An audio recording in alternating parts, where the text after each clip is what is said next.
Hey guys, Sandy here, and today I am scrapbooking 6 photos from the Jelly Belly factory tour.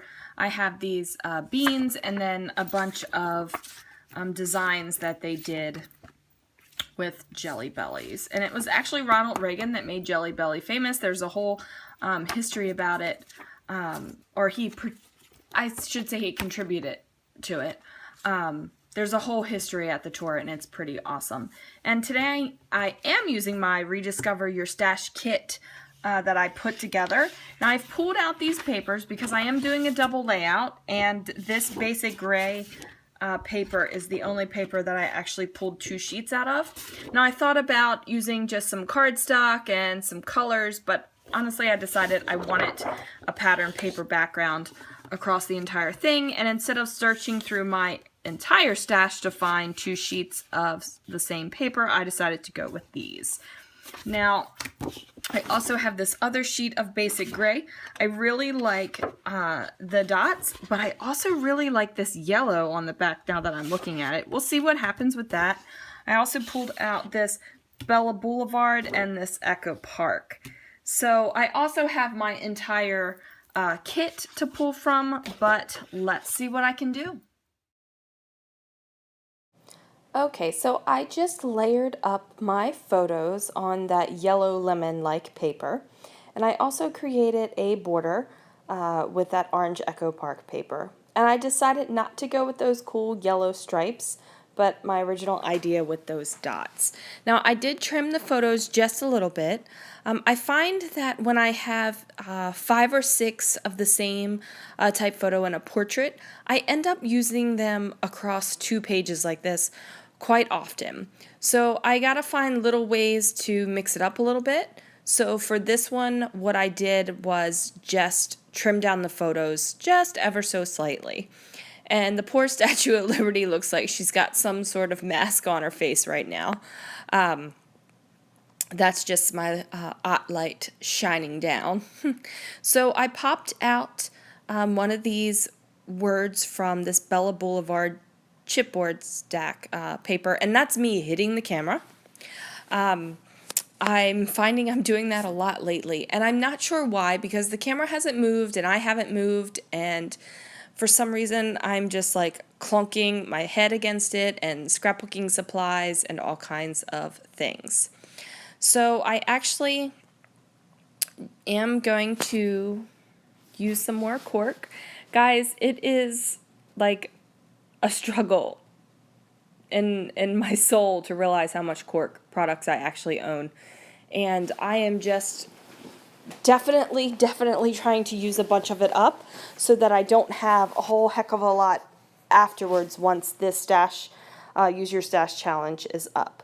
So what I'm doing here is taking my distress inks, and I'm just inking up that white chipboard word from the Bella Boulevard pack, because none of my colors on here are really screaming white.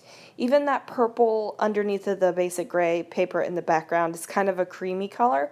So the white was just too stark. But I did like this yellow color, so I just went ahead and distress inked all of the letters, and I'm happy with it. I really enjoy scrapbooking with yellow and orange. I'm not sure what it is. I don't know if it's because I don't have a ton of it. It's not out there a whole lot right now, I guess. But it's one of my favorite colors to scrapbook with. So, okay. So I got that all inked up there, and eventually when it completely dries, it'll kind of be set. However, you do have to be careful not to get any wetness or any splatters or anything like that on it, because it can pull that distress ink right off of that chipboard. So I decided to grab a little bit, what is that, out of that Teresa Collins punch sheet that I've been working with the kit. And I'm just going to use this, I believe this is a Simple Story sticker sheet. And I'm using that wood grain paper just to be a base for my part of my title. I was looking at some old albums and I realized that a lot of the times I had title blocks. Like you put your title on a block and you put it on your page. And these days I'm usually just putting my title straight on the page.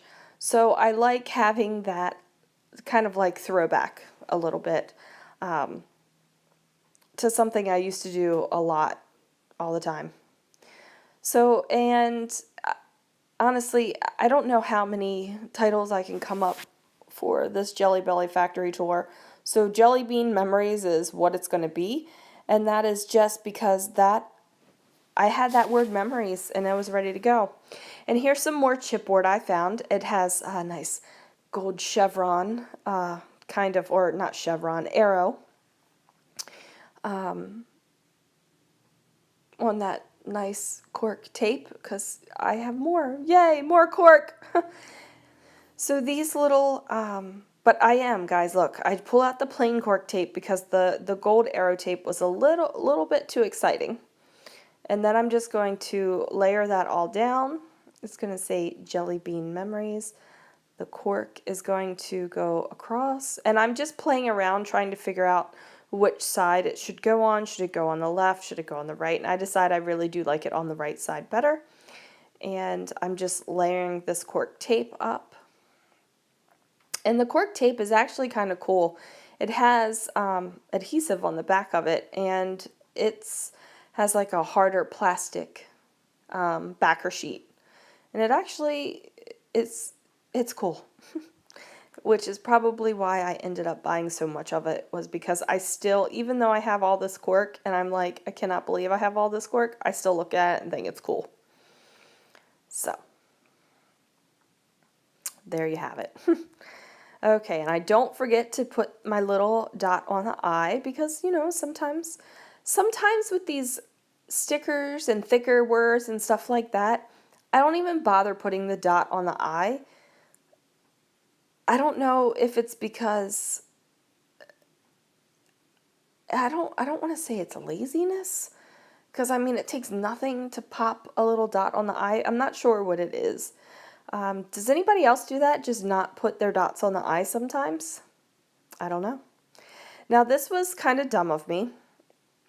I have this whole cork thing that I'm trying to use up, and what do? I cut it out so that I don't put it beneath the word jelly bean, like I'm saving it. And I'm thinking to myself after I did it, I can't believe you just did that, Sandy. You're trying to use this cork up. That little 2-3 inches of cork, you could have had that much more gone, but you know, it just didn't occur to me then. I cut the cork scalloped border thing up here, not exactly in half, but I just layered it across just to bridge the 2 pages. And I'm cool with that. And I decide to bring over a little cork over here too.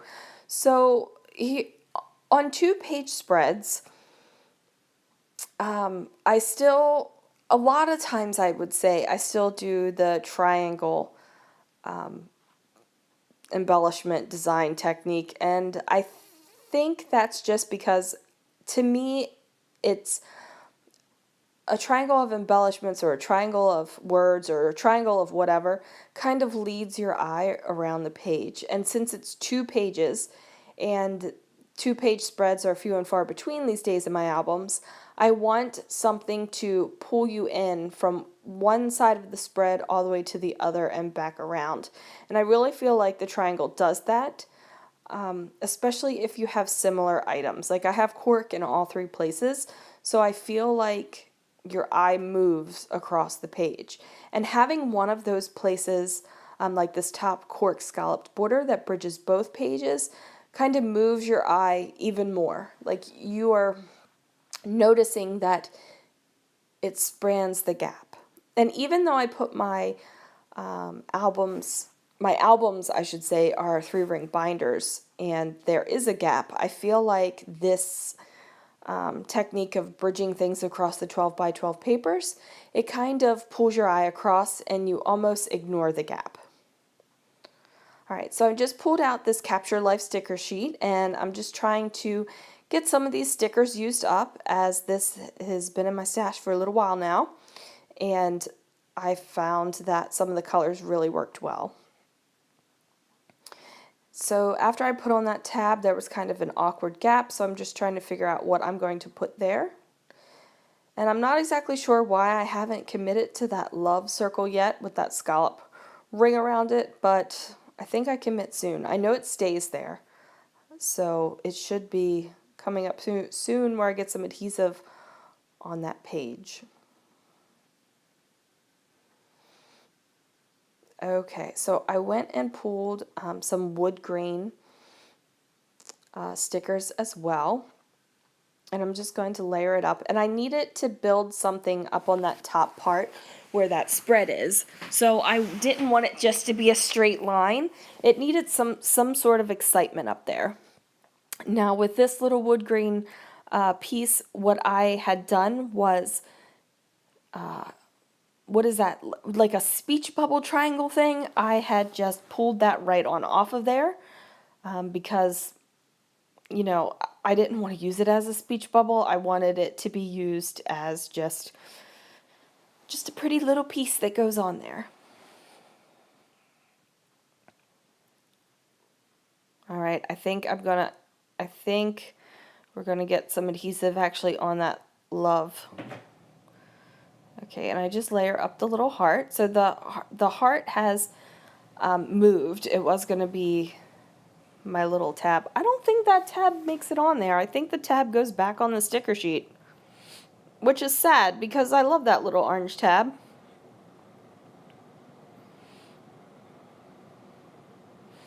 Right, we'll get that on there. Now I had pulled out some Fancy Pants puffy stickers, and these suckers left their adhesive behind, so there was lots of frustration and movement, so that ended up getting cut out of the video, but I did figure out where I wanted these pieces and I put them down. So those little heart puffy stickers and those little gold splotches are all Fancy Pants stickers that leave their adhesive on the backer sheet, and when you pull it up there is no adhesive on the sticker anymore. So we had to change that up. Now I did grab some of those puffy, I'm not even exactly sure what they are. I threw away all the packaging so I don't know the name, but they are from Fancy Pants and they're like flat puffy dots. They're almost like enamel dots, but they're not. And I scattered them around the page as well.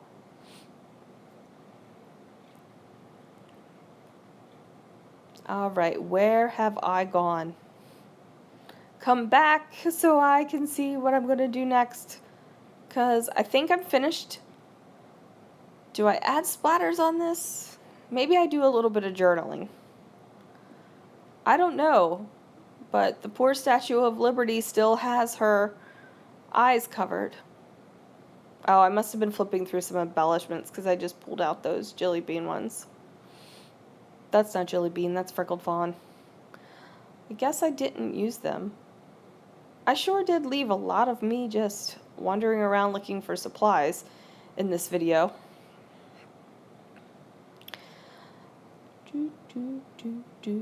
There I go. Okay, made the decision to get some journaling on the page. That's always good. So whatever I'm writing, something about how awesome it is that these creations were made out of jelly beans. And then I'm going to wrap this up, guys. All right, thanks so much for watching this 2-page spread. Go ahead and join the Use Your Stash Challenge if you'd like. It's not too late, I promise. I haven't even had a cheat day yet, and I definitely need to add the date. So I'll get that done as well. All right, guys, I will see you later. Bye.